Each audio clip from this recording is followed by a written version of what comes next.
যে ইতিমধ্যেই মনিরামপুর, কেশবপুর, অভয়নগর, ডুমুরিয়া, ফুলতলার শতাধিক গ্রাম পানির তলে গেছে এবং আমরা দাবি করেছিলাম যে আমডাঙ্গা খাল সংস্কার করতে হবে। 2 বছর হলো তার কিছু করা হয়নি।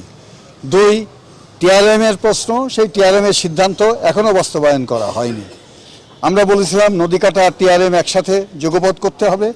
ইতিমধ্যেই যে নদী কাটা হয়েছিল সেটা ভরাট হয়ে গেছে এবং যে বাঁধ দেওয়া হয়েছিল বাঁধও পরিপূর্ণভাবে অপসারণ করা হয়নি। ফলে এখন এই যে উদ্ভূত পরিস্থিতি, এর জন্য পানি উন্নয়ন বোর্ডের দায়িত্বহীনতা প্রধানত দায়ী এবং সরকারের যে সিদ্ধান্ত সেই সিদ্ধান্ত বাস্তবায়ন হচ্ছে না। আমরা অবিলম্বে আমডাঙ্গা খাল এই মুহূর্তে সংস্কারের ব্যবস্থা করা হোক, যাদের কারণে এই 2 বছর প্রলম্বিত হয়েছে তাদের বিচারের আওতায় আনা হোক। 2, নদী নগদ নিয়ে এলো হার না মানা হার অফার। সর্বনিম্ন 10,000 টাকা রেমিটেন্স নগদে পাঠালে থাকছে স্বর্ণের হার জেতার সুযোগ।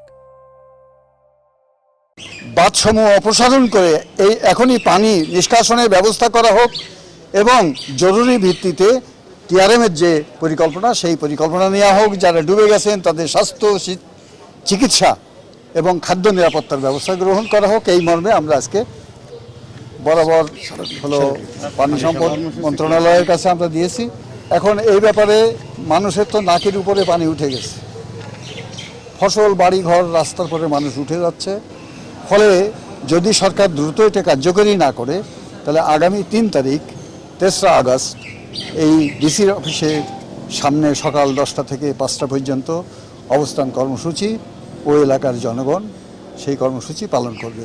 সেনাবাহিনীর যে খনন কাজ সেটা এখনও চূড়ান্ত হয়নি, শেষ হয়নি। তারা আরও 1 বছর সময় চেয়েছে। সংকটটা হলো যে খুরনিয়া ব্রিজের থেকে 7 কিলোমিটার পলি পড়ে 12 থেকে 15 ফিট পলি উঁচু হয়ে পড়ে গেছে।